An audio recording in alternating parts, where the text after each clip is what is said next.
Hello, welcome to Halex Paranormal. I'm Alex. I'm Haley. I'm Anthony. And I'm Tori. And this is our very first podcast, and this will be our very first episode. We're super excited, but super nervous. Yeah. We want our podcast to be something that's scary but entertaining, and we want everyone that listens in to fuck it, Anthony, with a little click in. I know. I already got a joke ready. So starting off, we'll pick the topics and we'll pick the stories. We'll tell our stories. From there, going on as our viewers grow, we want you to pick the topics and you to send your stories. But we're going to be telling stories about UFOs, hauntings, scary, spooky, dooky shit. Everybody in? Maybe some crime. Yeah, a little bit of crime here and there. A little bit of crime stories. Fun. True crime. So we're going to get into something that's a little bit more spooky today.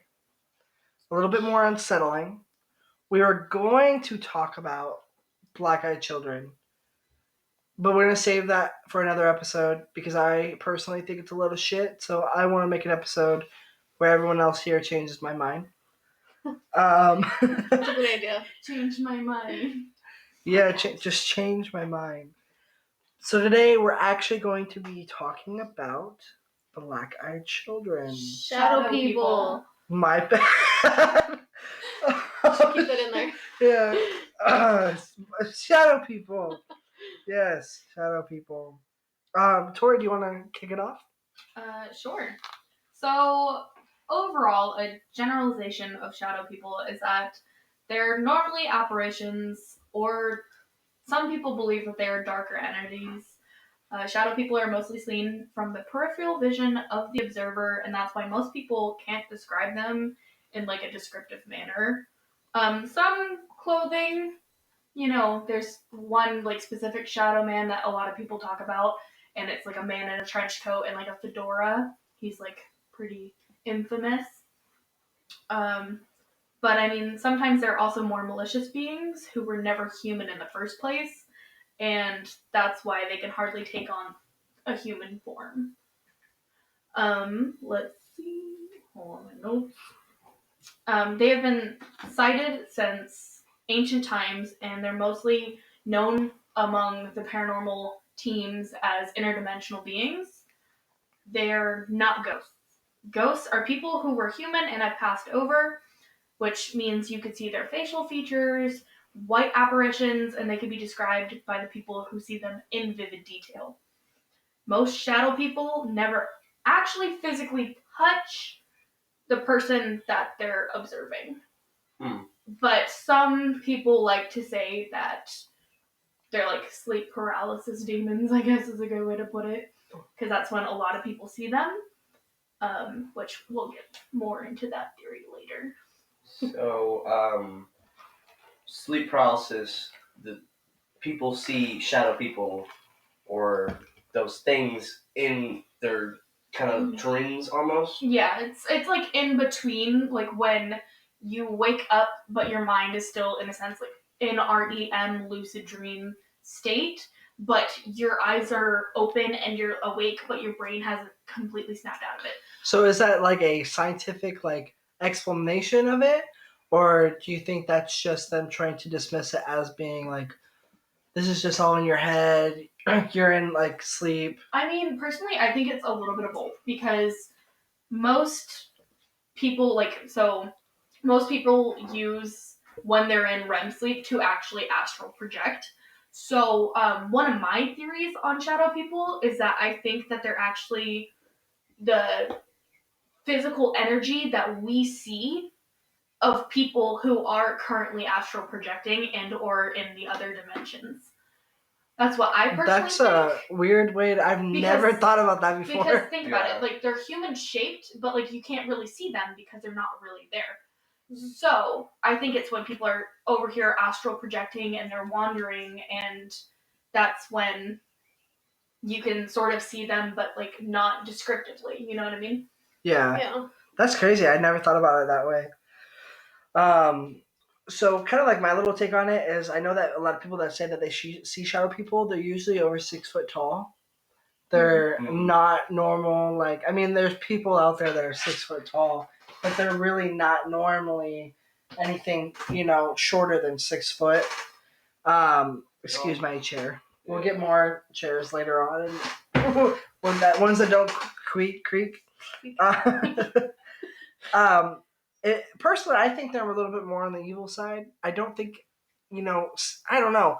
There's every story that I've heard is more of they're there for like malicious, scarier things. Okay, to add on to that, because like me personally, I'm pretty sure we've all experienced shadow people to a certain extent. I've never had a shadow person touch me. I've never have had like a shadow person, grab me, anything like that, which is what a lot of people would say is like malicious. Me personally being really fucking short, I would assume that 5'8" is 6 feet tall. You know what I mean? So, it also could be the way that the shadow is, could be like the way that it is projecting on the wall. So I feel like there's other factors that could factor into that. But like I feel like mostly they're just observing. But however, I feel like there could be, more malicious ones. Like I think that sometimes things that were not once human don't know how to show themselves as human, so then they show themselves as like a malicious kind of entity with the form of a shadow figure. But I also believe that if they are interdimensional beings, which I mean, even demons are considered interdimensional beings, I think that they can be omens. They could tell you something. They could, because traveling through time and interdimensions, you could have one that's telling you the future or showing you something that happened in the past or something as it's currently happening in the present. So I think not always can they be malicious, but I feel like sometimes for sure. I think we always, when we say shadow people, are kind of scary because we really don't ever really see their faces. Mm-hmm. And a lot of it has to do with our fear and how we look at things. So usually, like, let's just, for example, when you're dreaming and you're scared in your dream, you never actually see what the thing is, and the moment you see it, you wake up. Like, literally the moment. And it's usually how it is. So, I don't know. Shadow people scare the hell out of me.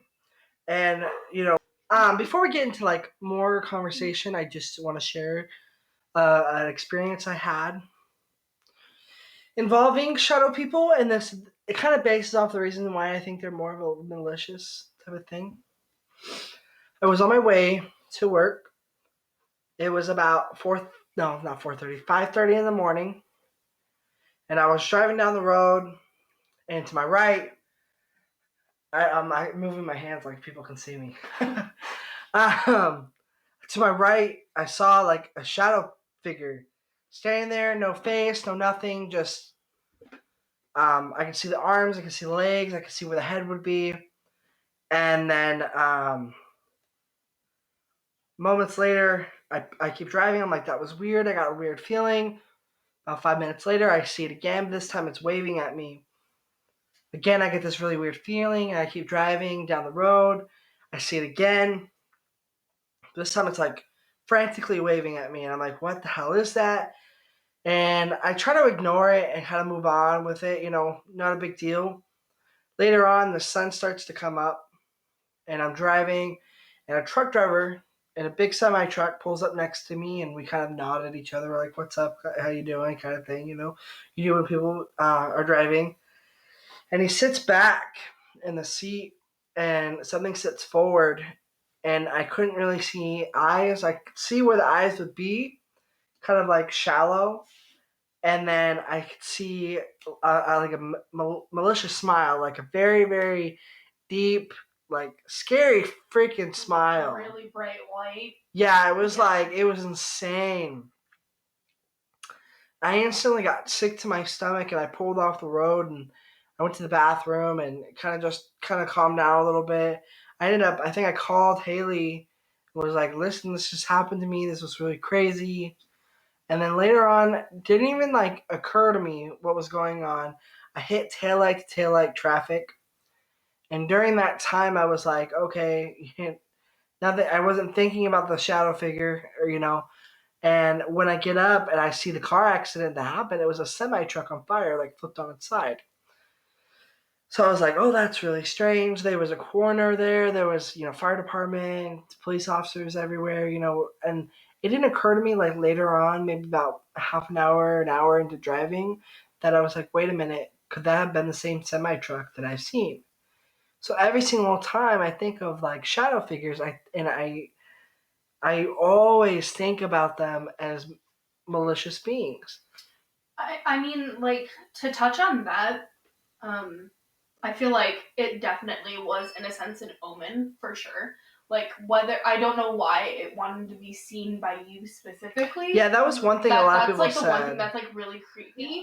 But it's just the fact of the matter being, if it looked like the same semi-truck, and this thing smiled at you, waved at you to get your attention, I feel like it's a high possibility. And it wasn't like it was trying to prevent that from happening. It was like, dude, this is gonna happen, and I want you to know it was me. Like, it was so strange. Mm-hmm. And I've only told a few people, like, here and there, because that's a really crazy thing to be like, kind of assumed. I'm not psychic. I'm not saying I'm psychic or anything like that. All I'm saying is this thing showed itself to me, and then probably an hour later, a car accident occurred, and that same semi truck I believe to be the same semi truck, that was in the car accident.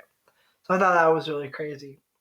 So, like while you were driving down, right, and you saw this thing go by, did it look like if it was a person like trying to get picked up hitchhiking along the road? In a way, it kind of did look like someone was trying to get me to stop and pick him up, like, hey, man, I need your help kind of thing. But me, I was dismissing it as someone pulled off on the side of the road. They're trying to wave someone down, But after the second time that I saw it, when I saw the second, figure later down the road, I was like, this is fucked up. I don't know what's happening. Miles away, like, this is, yeah. So, was it like just shadow figure, dark person? Yeah, just the only time I ever saw a face, not a face, but like a mouth, was in the semi truck when it was sitting next to the guy. So like the thing wasn't, when it was waving to you, wasn't smiling at you, wasn't like showing that maliciousness. No, it was like calm, but I got that like. But like that creepy okay, hey, I'm gonna glitch out. It looked like it was glitching. Oh, that's creepy. Yeah, there's a glitch in the Matrix. So I was really freaked out. So I was a little bit sick to my stomach. But I really got sick after I saw the truck. There was no need for me to get sick after seeing the truck, because it wasn't until about half an hour to an hour later that it clicked in my brain. I was like, oh, whoa, you know what I mean? Mm-hmm. Well, like, if you don't mind, I have a story. Go for it. So everyone who knows me knows that I'm like a green witch, and I'm like all about like good witchy vibes. Sorry. I have a Ouija board, which, not a big deal. I know how to properly use them. I always clean my board, clean myself. If you're not of love and light, you're not welcome here.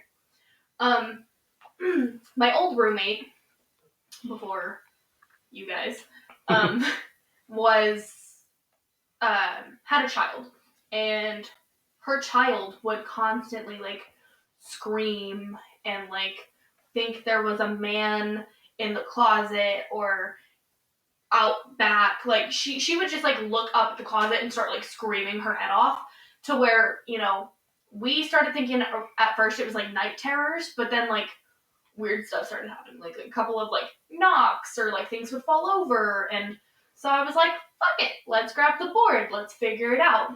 So you have me holding onto it, my significant other has like the planchette too, but he over here being like, Sean the non-believer, you know what I mean? Because he's just like, this is a load of crap, blah, blah, blah, blah, blah. And then the roommate was sitting there in the chair to the left of me, and I'm sitting at the head of the table. And we're moving the planchette, like having a normal conversation, and then I remember specifically asking, is this a nice spirit? Because I felt like some of the answers just weren't adding up. And my hands came off the planchette because of the force that it had, moved over to no. Then I was like, can I know who we're talking to. And then it slid over to no again. And I remember looking up at my old roommate. I'm not going to say her name. And it seemed like in the chair directly behind her, to the left of her, it was like a black shadow figure from, I would say, the waist up, because we were sitting at the dining room table. And I remember this thing literally turned its head in what seemed like slow motion and flashed me like this very like snarly kind of smile. But it was like, I remember it because it was like the eyes were sunken in, very white smile. Just, it sent chills down my spine to the point where I screamed, which has never happened. I've never had any negative entity like ever physically show itself to where I saw it. The fact that it felt like it slowed down time, and then like, but it happened within an instant. And I've never been scared of anything in my life when it comes to this kind of stuff, because I feel like that just gives it power over you. But I remember specifically like the detail of it and just like the feeling that it gives me every time I think of it. And so it's really ironic that what you saw that seemed very malicious was very similar to what I saw that was malicious. Because like I could just feel it in my bones to where like I had to sage the whole house. I was like, not again, not dealing with this, because it just felt like negative energy for sure. Yeah, that's crazy, dude. That's crazy. Because we had experience. I mean, I personally had shadow figure experiences in that room, which I will get into those stories here in a little bit. But I mean, Haley, when she moved in with me, she was a believer, but she didn't really believe until she met me. Yeah. So that's crazy, dude. That's so crazy. What about Okay, stories? so Tori, did anybody else see the shadow figure? So, no, nobody saw the shadow figure other than me. Well, I mean, I'm like a fourth generation witch. So, like, it runs in my family. I've always been able to see things. I've always been able to, like, be perceptive of it. So I feel like that's why it showed itself to me. However, my roommate at the time felt what felt like a god-awful chill over her shoulder, to the point where, like, I saw her, like, twitch right before, and that's what made me look up and then see that figure. And then once it smiled and I screamed, it was gone, like, in an instant. But it, like, left this, like, negative feeling all throughout the house, and basically, as it smiled, I saw what seemed to be like a hand go on my roommate's shoulder. It looked like it was like, I'm attached to her. This is, it seemed very possessive. So I don't know. Like, I've never seen anything like that since, so I'm not sure if that kind of very malicious negative entity moved out when she did. But all I know is, like, things started to get better a little bit after we saged the house. Like, her kid would actually sleep throughout the night, wouldn't scream, But, I mean, it was one of those things that was still pretty terrifying because, this person clearly felt like something was watching her. And, to the point where it gave her a chill and she twitched. And then it just happened to be when I looked up, I see this thing sort of, like, it knew that I could see it. That's, like, the part that, like, still, like, freaks me out. It wanted you to see it. Like, it's just the fact of the matter being, like, it knew that I could see it, and it, like, the way that it smiled was, like, it was getting off on it. You know what I mean? Mm-hmm. Yeah. Ugh. But that's kind of like the same thing with my experience. Like, just the heebie-jeebies of it. It was, which one are you talking about? Odyssey? Yeah, no, I'm going to go into those stories in a minute. So since we're on the topic of, the shadow figure inside of Tori's house, I'm going to go ahead and go with my first sleep paralysis experience, and then we're going to talk a little bit more about sleep paralysis. Okay? The very first time I experienced sleep paralysis was shortly after I started my stressful yet creepy job at a group home. I can go into what happened shortly, but I want to get into this first. I had just fallen asleep. I knew I had, because I'd taken melatonin about 30 minutes prior to falling asleep. I remember turning off my TV and falling on my back I'm sorry. I remember turning off my TV and falling back on my side. When I began to drift off, my eyes shot open. I began to stare in the corner of the room. My heart began to race, and I couldn't move. I couldn't speak. I felt helpless as a black figure formed in the corner of the room. I remember telling myself to wake up in my head. I remember trying to move my fingers, and a tingly feeling ran up my spine. As the figure in the corner started to grow bigger and bigger, I felt like it had been hours that I had been stuck. Eventually, I snapped up and sat up in bed. I had turned on the light and the TV, and I started sweating, which honestly I don't normally do. I felt fear was still lingering in the room. Wow. Okay, so like really quick before we get into like other stories, like how many of us have actually experienced sleep paralysis? I have. I haven't. One time, it was like I think it was a school night. I was just playing games, and I was like, okay, I got done. It was around like 11 o'clock, and I was like, I gotta go to bed, and I go to lay down, and because I know my TV was shut off, and because I sleep in the corner of the room, right, and I'll sleep towards the wall, and it was like just I wasn't even like laying on my back because I know that's like a common thing if I'm correct, and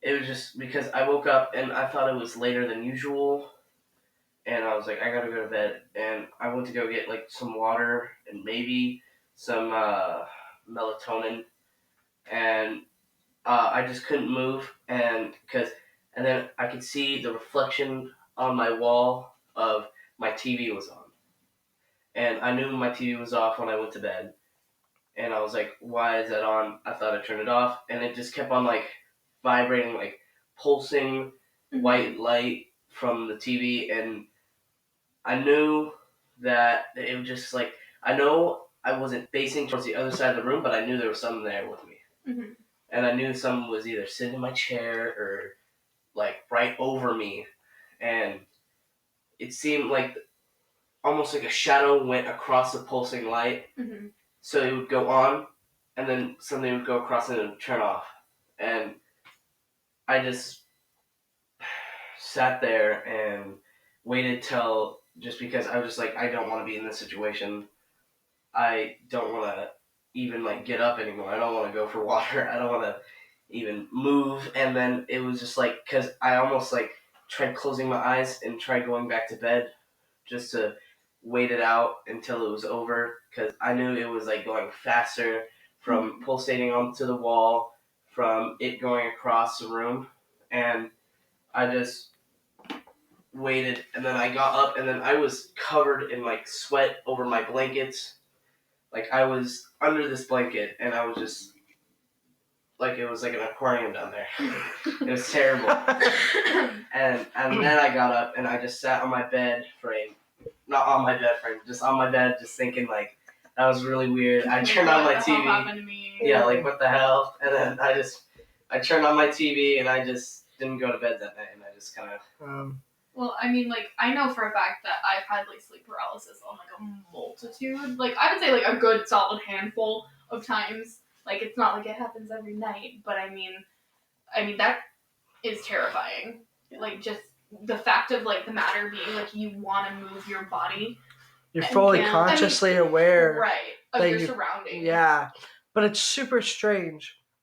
Like, why does everyone who experiences, like, paralysis, why is it that they always see a black, dark figure? See, okay, I've had like a couple of instances where I have, and then I've had a couple instances where I haven't. So I've had a couple of instances where I haven't seen something, but I mean, that also doesn't mean that something wasn't there originally and when I woke up.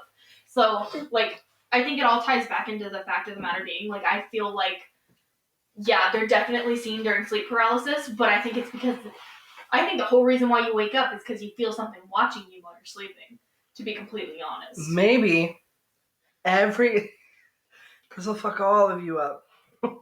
Maybe every single time you get in your room, maybe right now, there is a black shadow figure looking at us, but our brain doesn't allow us to see it unless we're in that almost like in I'm between asleep. the veil kind Yeah, of thing. kind of like I'm asleep, I'm not asleep. So imagine there's probably a dark black mass figure standing right here, right now, watching us do this podcast about him. He's like, "You guys are a bunch of pussies, full of shit," and he's standing there, but we can't see him because we're not in that state of mind Mhm. to see him. Well, That'd be and crazy. like tying into that, like because for it's clearly obvious that they're watching us. They're doing something. There's a reason for it. I just realized I have Right. 2 lids. I know. And honestly, I think that once you open yourself up to communication and allowing these things to be noticed, that they won't go away. And you need to keep yourself aware, but not let it consume you and be afraid. And that with that comes, knowing you may have sleep paralysis after listening to this. Just Watch. fair warning. Or, well, shit, there goes a shadow, and you can't really explain it. No need to put the sleep timer on Spotify. Right, exactly. Okay, well, actually, I wanted to mention a few things real quick. So first, I want to explain exactly to our listeners what sleep paralysis, the definition of sleep paralysis. It does not confirm that this is what sleep paralysis is. This is just a definition. Sleep paralysis is a feeling of being unable to move, either at onset of sleep or upon awakening. The individual's senses and awareness are inactive, but they may feel as if there is pressure on their chest, as if they are choking. It also might be accompanied by hallucinations and intense fear. I don't 100% agree with the full definition, but it is almost dead on. I don't think you're hallucinating, though. That's like the only thing that I can tweak and say. I don't think you're really hallucinating. Right. I think it's your brain actually sitting there saying, holy shit, I'm actually seeing this. Right. What is that? And that's what, where the fear comes in. Yeah. Like, me personally, I'm a very, lucid dreamer. So, I don't dream at all, or then I have, movie clarity, picture perfect dreams. Yeah, same. So, for me to be able to see something standing at, the corner of my room or the edge of my bed when I cannot physically move my body, because I sit there and I, try wiggling. I try lifting an arm up, doing, a Kill Bill where it's move your big toe, have a Kill Bill moment. And clearly, if I cannot move my body and I'm seeing something very clearly, because I can see the fact that my dog is laying on the floor next to me and looking at the same damn thing, I don't know. I don't think I'm hallucinating. I think some wacky stuff's going on, you know what I mean? I wonder what it's like if you recorded if someone having sleep paralysis. People have done that, and they've heard other voices before, which makes me believe sleep paralysis is something a little bit darker, but not necessarily always going to be dark. But at the same time, why is it our bodies? Because our bodies are very, very interesting things. Right. Our mind is absolutely insane. It's super insane. Why is it that our mind needs to feel fear in those moments? If you go scientifically down to it, there's a reason why there's fear. Just like in a dream, when you're scared of something in a dream and you feel the need to run, why are you scared? Because something's chasing you. The fear and the adrenaline. The survival. Yeah.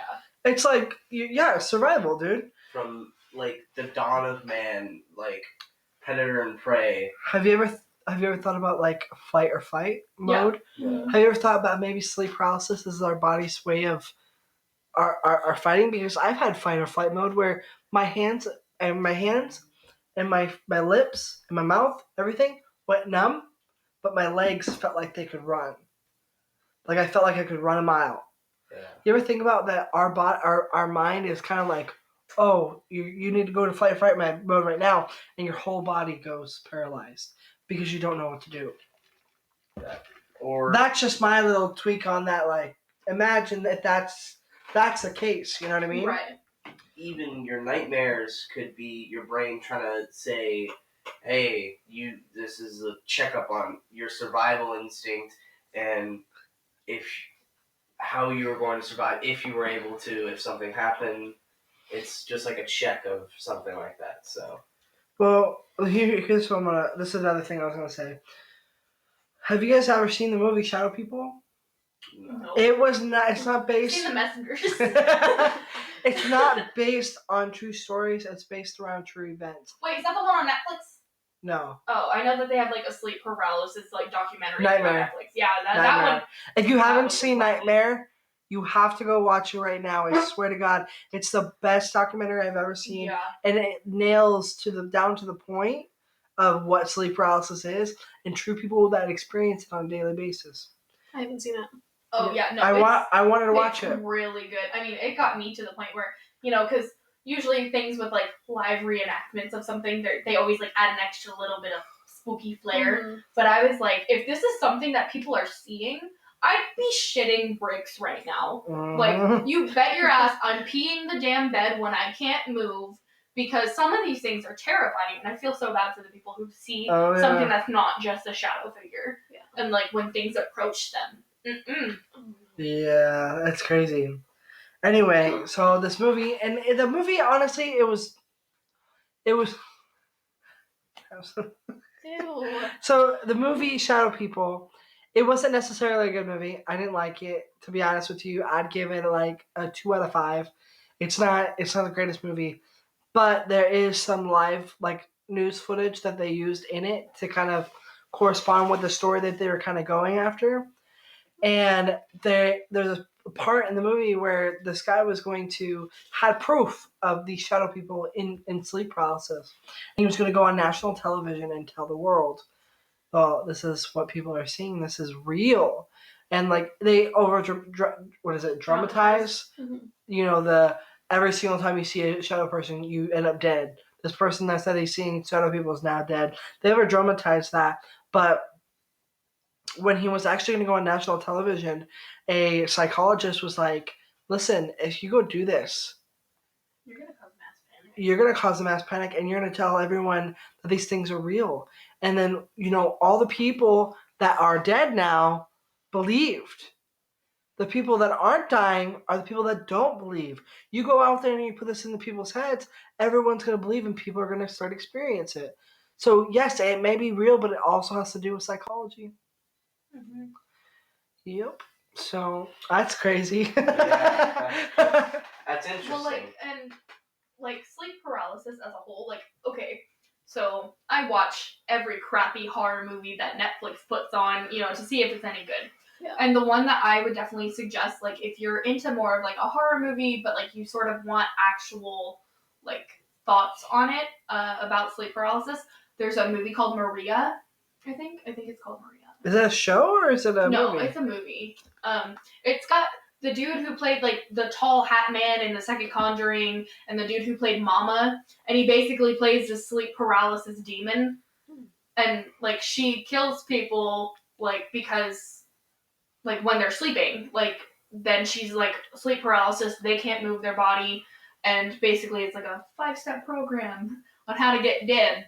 But then they start going into the psychology behind sleep paralysis, and but the fact that there are some people who see the same exact thing, what's to say that there's not something there? So I mean, I feel it definitely gets you thinking for sure. And if you're in for a heebie-jeebie spooky thing, I would definitely check it out. Well, so we're coming up on 40 minutes now, so I'm gonna go ahead and get into one of the longer stories, but I'm gonna have someone else read it because it is so long. All right. And do you want to read it or you want to read it? Okay, so I want to read Haley's it. no.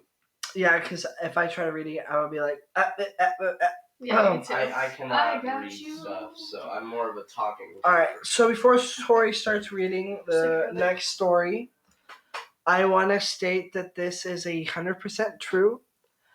I have about 20 witnesses, including when I was a manager, all of my staff. Plus me, I was there for some of it. Same, me too. Yeah. So, this, if you have heard this story, this is more of we put it into a story format, so it's a little bit more interesting. But I did not change any of the story. I did not alter any of the story to, for entertainment or anything like that. It's strictly what happened, and firsthand, I hands down on a Bible say this is 100% true. So yeah, whenever you're ready.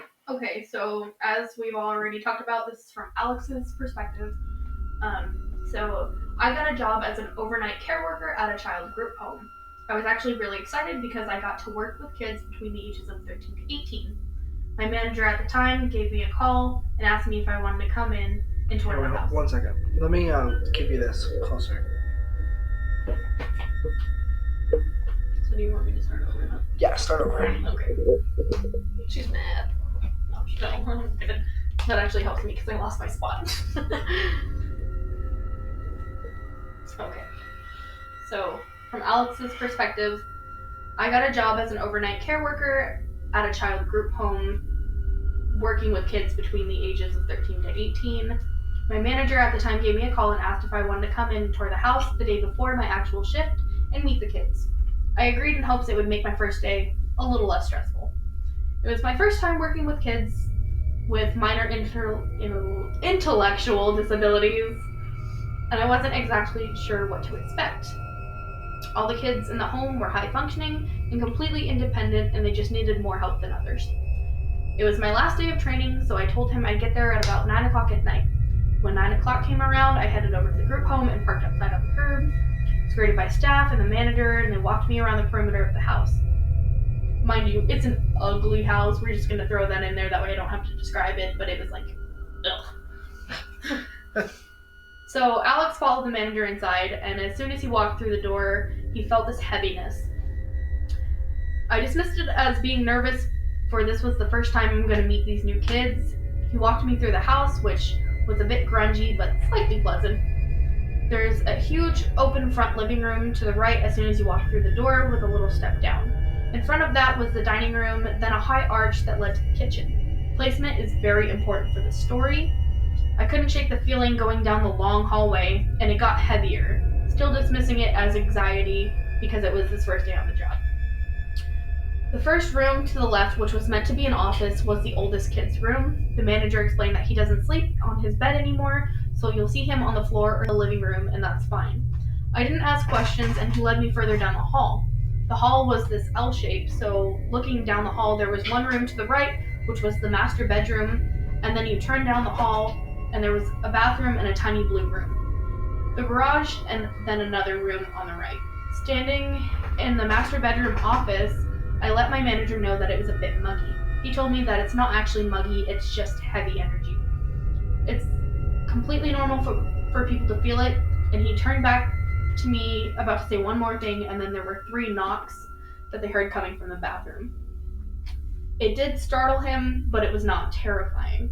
They wrapped up the tour and he went home. The very next night, around 6 p.m., Alex had to work, and he went inside and met with one of the staff, and they walked through the medication books and times and doses and all that fun stuff.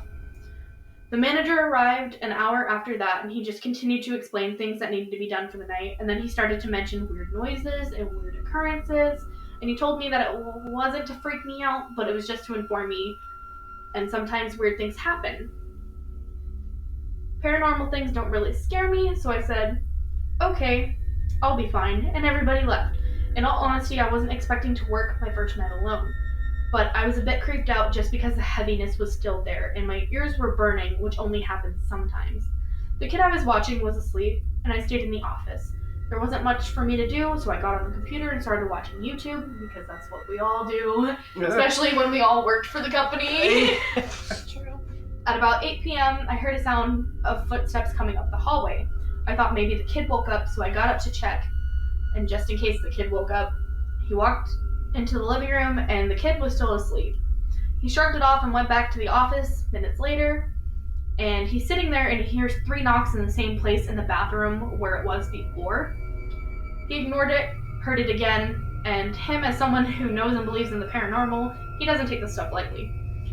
Alex grabbed everything he needed for the night and moved himself into the open living room in the front. In the morning, I worked up the conversation with the kid I was watching and ended up asking the kid why he didn't sleep in his room. He softly responded, "I don't like it when my bed shakes."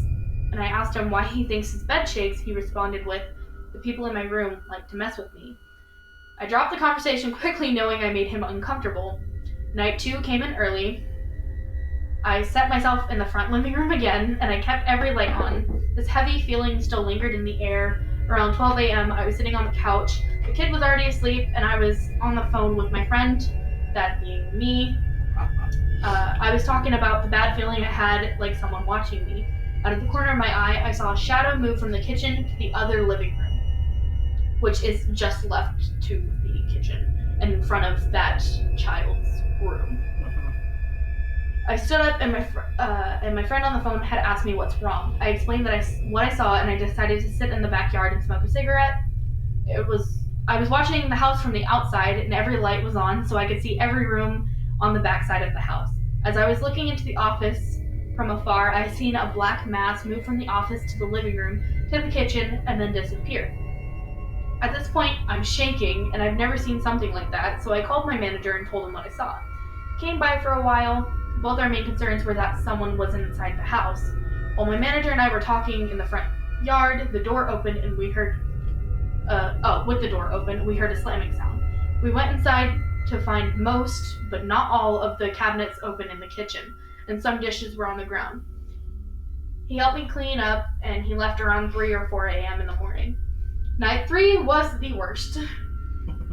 I'll skip through all the weird noises, bangs, knocks, and all that stuff. Throughout the weekend, I'd been telling my roommate everything, that's me guys, that was going on at work because Alex was truly thinking about quitting. So it's about 2:50 in the morning. I remember exactly because I was always more afraid between 2 and 4 a.m. So I called a friend, that was me, and they would sit on the phone with me. I remember I had just hung up the phone when I heard on the opposite side of the house the sound of a door handle being hit. Like as if someone didn't have the ability to turn a doorknob. And I always kept the front door and the back door open because at this point you're terrified. You don't like being in enclosed spaces. Sometimes you gotta run when you gotta run. Sure. Instantly, when I heard this, I stood up, and it was like my hearing was alerted and my heart began to race. Began to race, Oops. excuse me. And I could feel my legs shaking, and I was in fight or flight mode because of a sound, but it happened so fast because the following smack of the knob, it sounded like wet feet started walking down the hall, which we've all seen, like The Grudge and some spooky shit. We all know what like wet feet sound like. I mean, we also, just know in general. This was clear on the opposite side of the house. So like near the garage area, like so it would have to come down that long L-shaped hallway. I listened closer and it got faster, and I could hear whatever it was started running at me.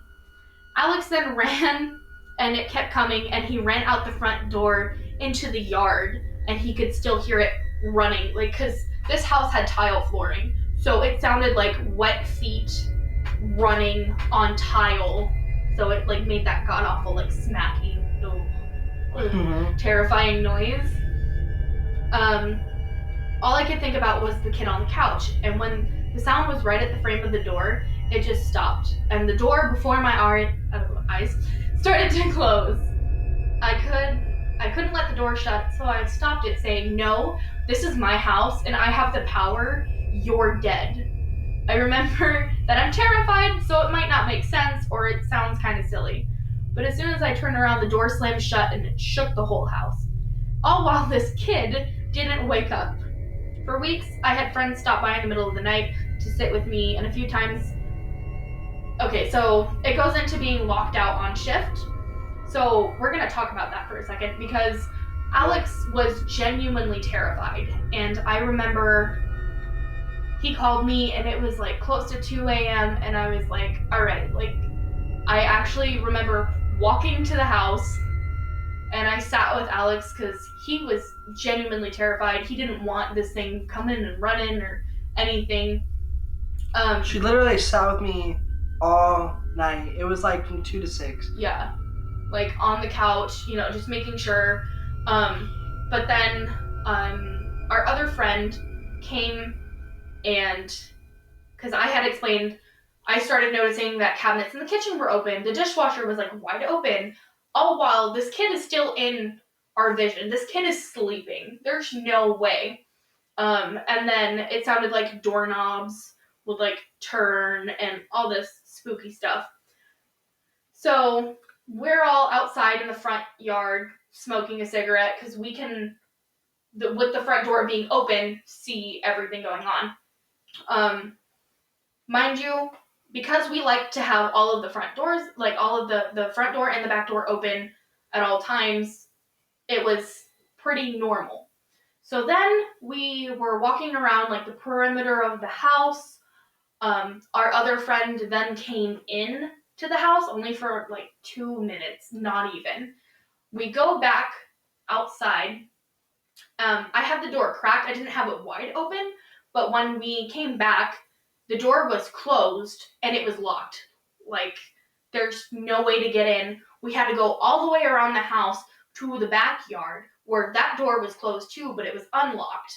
I opened that one up and I noticed that the front door is completely locked. Both of the locks are locked. This kid is still sleeping on the couch, so I know it's not him.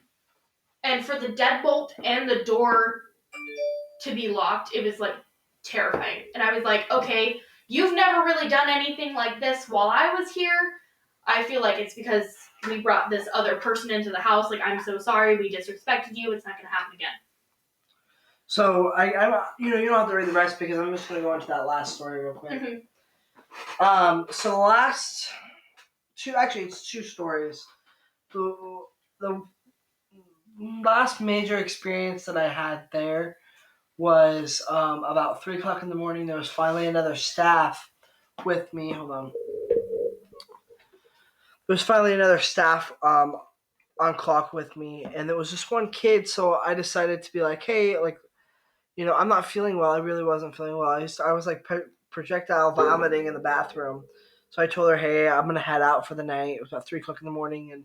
And we didn't live that far from the house. So I ended up walking home, which was like a 30-minute walk. But I realized on my way home, I was like hallucinating. It felt like the moon was stretching. The sidewalk was like wobbling. And I've never felt that sick before. And mind you, Alex doesn't do drugs. Like, Alex is probably one of the most squeaky clean little square people I've ever met. So Yeah, no, I don't do drugs. I don't do any of that stuff. It's not like you're tripping on acid or anything like that. Yeah, so I honestly, a 30-minute walk kind of felt like 5 minutes, which I thought was really weird. And then as I got in the front door, I was approached by my dog who hesitated to run up to me. He started running up on me, and then he stopped. And then he backed up and he started growling. But I was super sick to the point where I was like, I don't fucking care what you think of me right now, kid, but I'm going to go throw up one more time and go to bed. And I went to bed, and in the middle of the night, I had this dream. There was 3 knocks on my bedroom door, and the door opened by itself. And then I floated out of bed, and I started walking down the hallway. And I felt like something was following me. The hallway kept getting longer and longer and longer. When I turned around, I don't know, something was standing there. I never got to actually see it, and I woke up. And when I woke up, I was sweating, like tremendously sweating, and I was just super sick. I didn't have to say 2 things to my roommate, Tori, who's here. She walked out, and she's like, dude, there is some type of energy on you right now, and it's not good. And we ended up saging and blessing. So the whole reason why we had to sage and bless the house is because I'm an avid coffee drinker, making coffee in the morning, sitting there talking with Alex, going like, dude, like, something's wrong. Like, he just looked really pale, really sick, and I was like, what's going on? Like, you look like you'd seen a ghost, And so I'm sitting at the other head of the dining room table, and there's the French glass doors behind us. So in the early morning, on the wall, you see, like the wall of the dining room, you see the light coming through the panels of the door. And Alex is telling me about what happened that night and how he just didn't feel good. And I shit you not, there was what looked like from like the shoulders up, like a black sort of like shadowy kind of thing, where it looked like someone was looking in through the window and then started walking off. Mind you, the doors are like 6-7 feet tall, so it had to be pretty tall to be in that top panel where the light comes through. And I thought there was a dude in our backyard. So I'm over here checking the backyard, checking all of our gates, making sure that they're locked.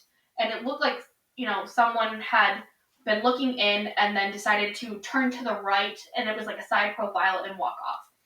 So after hearing what had happened with Alex that night, and Alex not feeling good, plus like this negative energy in the house, and seeing the way that his dog was acting, and the fact that I saw something and then couldn't find it afterwards, I was like, okay, we're going to start saging the house. We're going to start blessing the house, because there's this negative energy, and I feel like it's followed you. Mm-hmm. And I think that with your dream, a knocking on the door and then wanting to come in, and then me seeing something on the outside of our house, like it wanted to come in, and it was observing the inside of the house, I was like, there's a negative energy following you, and it wants to get in here, and we're not going to let that happen. So yeah, we ended up just blessing the house and kind of going, on with that. And there's crazy stuff that always happened to me there. But the last shift that I actually worked in overnight as an overnight employee before I became manager, I wasn't supposed to work this shift either. I went in at like 11, and I wasn't tired at all. In all honesty, I wasn't tired at all, and I don't know. I got in and I put a blanket on my lower half of my body. I put my headphones on and I was listening to music, and I had my phone in front of me. And every time I closed my eyes, my YouTube would like pause. And then I got kind of irritated with it, so I ended up just switching it over to Spotify, and I was just laying there. And when I went to like go grab my phone and like lift it up again, I couldn't move. And then I realized my eyes were like the only thing I could move. And I kept looking down at the bottom of my feet. I was like, what the fuck? And then I kept thinking like something was going to come around the corner. I felt like something was going to come around the corner, and I was like, why can't I move? I kept saying, help me, please help me. But I couldn't like open my mouth. So it was all like, oh, so I'm laying there. Next thing you know, my sheet or the blanket that's on me flies off of me, and my body just starts like, I don't know, vibrating. Sort of like pins and needles and like all that fun stuff? No, it felt like literally woo, woo, woo, Oh, woo. wow. Like it was like my whole body was, it felt like if someone lifted me up and like just my whole body was vibrating. It was super weird, and I've never experienced that in my life before. And then I was yelling, help me, help me, help me. And moments later, an employee came in, and he was like, hey, are you okay? And I was snapped out of it, and he later on told me that my yelling didn't wake him up. It was the fact, my yelling didn't wake him up. It was the fact that he heard a growl in his ear wake him up. And I never worked a knock shift after that. Well, and like the crazy thing too is whenever I was over, there was nothing demonic really happening. There was nothing spooky really happening. I feel like it was sort of at a standstill. Like it was like, okay, I'm gonna let you know that I'm here, but I'm not gonna really do anything. And I remember we took the EVP recorder and we brought it into the attic a little bit, and we were just leaving it up there in case if we heard anything. Nothing really came through on the EVP recorder. And I remember asking, in the office, there are these cabinets that are like sort of like filing cabinets, but it's the ones where it's got the two doors and you have to push the handles down to lock it shut. Okay, the handles were locked shut. I even tested it, and it was like on the EVP recorder. You heard me like shaking it, and I was like, okay, if you're here and you want to make your presence known, open these cabinets for me. Let me know that you're here and sort of show me what you can actually do. Because I'm hearing things that you're so mean and you're horrible. Like, I want to get like a baseline of what you can do. So, yeah, by all means, open these locked doors. Let's see how powerful you actually are. So we're in the kitchen doing dishes and then making the kids their food. Then we come back down the hallway into that office, and sure enough, those doors are wide open. Mind you, the office is always locked. Only the staff members, and we were the only 2 staff in the house at the time, can go in with the key to get in there. So these doors are wide open, and I was like, thank you, I appreciate it. Thank you for making yourself known. But the kids can't really get into here, so can you close those for me? And I shit you not, you've watched them start to close, and then they touch shut. So I was like, all right, like, thanks, my dude. So, Yeah, like, so- there's like weird stuff. One thing I'll say about this place is there's so much depression and mental health, like, unstable mental health in there, that it feeds off of that stuff. Mm-hmm. But Also mentioned in the garage. Remember that thing that they had? oh, and one of the kids actually drew a pentagram Yeah, pentagram. pentagram in the garage because he thought it would be funny, and I think that gave it a little bit more power too, just because you don't draw pentagrams for no reason. So It wasn't a pentacle, it was a pentagram. Let's just throw that out there. It's not you're taking energy from the earth and giving it to the universe. It's the inverted sign. So all of this energy is being taken out of the earth, out of the universe, and being dragged into the earth, which usually is giving something power. So it's not like you're taking everything and you're like putting it out into the universe, which is all happy and go lucky. It's you're giving something power because it's taking this energy. I think this podcast went really well for our first one. What do you guys think? Yeah, me too. It was interesting to talk about these shadow people. For sure. For sure. And I think it was really nice to see the nerves go away. Yeah. Yeah. So yeah, just thank you for listening. If you want to, please subscribe to our YouTube channel, just to keep up to date on all of our latest podcasts and our ghost hunts, because we're going to be doing a lot of those soon. We're actually going up to Jerome, so our next podcast will be in Jerome, which is pretty cool. If you would like to contact us, you can also reach out to us on Instagram at halex.p.tv. You can also send your ideas for our next episodes and contact us at our email, halex.p.tv@gmail.com. Lastly, if you want to help us out, you can become a patron. It's under Halex Paranormal. For just $1, you can become a supporter. That helps us keep the episodes going for more content. And just for $5, you get an extra mini episode a week, which is 4 episodes extra a month. And just to like more detail on becoming a patron, it's not that we're gonna take your money and like this is gonna be like our life. It's more like we're gonna use the money to not only get you better like sound quality items, for our podcast, but also better video editing software, and also pay for some of the ghost hunts that we're gonna be doing. It would really help us out because right now, out of pocket, to be able to do some of these ghost hunts, we're paying like $200 to $300 out of pocket. Yeah. So it would just be that extra little bit to even just help out, so we can give you guys more content more frequently. Do you think so? Yeah. So we want to try to travel out of the state. That's the goal. Yeah. That's the goal. Even if it's just to the next state over, California. We're in Arizona, so. You know what we're gonna do? We need to go to Roswell and do some alien shit. Oh my god! All Yeah. for it, man. That'd be cool. That would be dope. All right. Well, thanks for listening to Halex podcast. Bye. Oh no.